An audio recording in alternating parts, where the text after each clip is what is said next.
Pour le groupe socialiste et républicain, vous avez la parole. Merci, Monsieur le Président.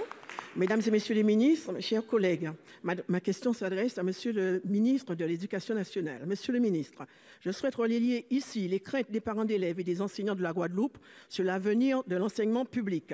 L'ensemble du système scolaire et universitaire est désormais en danger chez nous. En effet, les dernières annonces de votre gouvernement concernant la suppression de postes dans de nombreuses académies ont suscité l'émoi chez les parents et chez les enseignants. Par ailleurs, des déclarations inquiétantes d'un ancien ministre concernant la mutation secrète d'enseignants supposés pédophiles en Outre-mer suscitent également l'émoi, la consternation et des interrogations au sein de la population.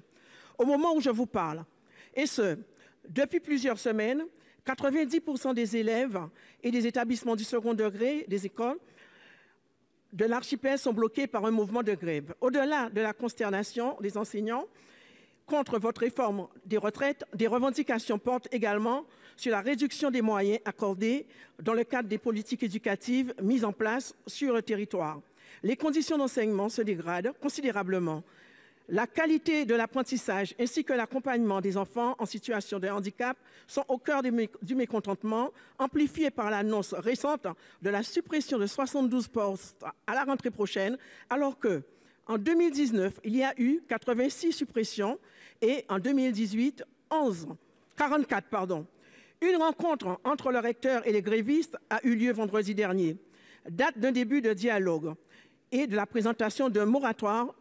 L'inquiétude demeure face à cette dégradation des conditions d'exercice et de la réduction drastique incompréhensible des moyens, notamment pour la prise en charge des enfants en difficulté.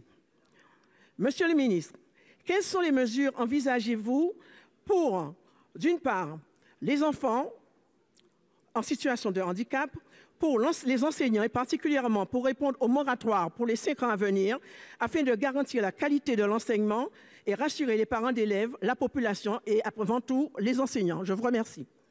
Pour vous répondre, la parole est au ministre de l'Éducation nationale et de la jeunesse, M. Blanquer. Merci, Monsieur le Président, Mesdames et Messieurs les sénateurs, Madame la sénatrice Jasmin. Merci pour votre question.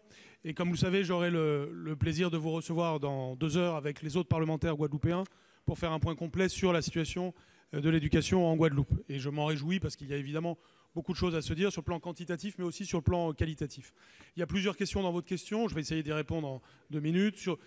Je commence quand même par l'aspect, je dirais, le plus émotionnel dans ce que vous avez dit, c'est-à-dire les déclarations qui ont été faites par Madame Royal sur la supposée mutation de personnes qui seraient pédophiles outre-mer. Je n'ai aucun élément pour corroborer de tels propos.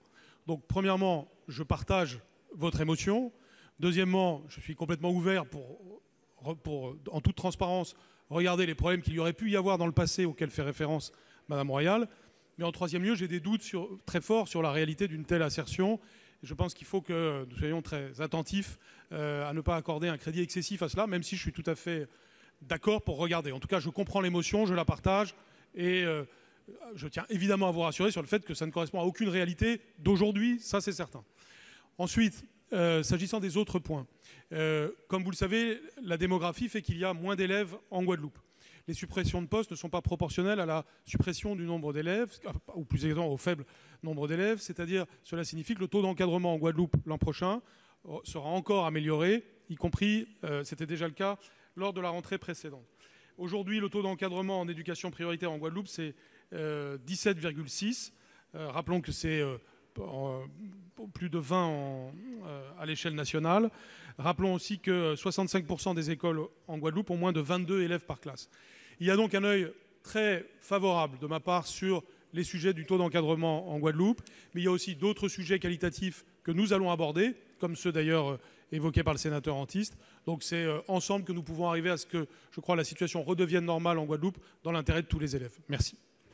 Merci. La parole est à notre collègue Cyril Pellevat.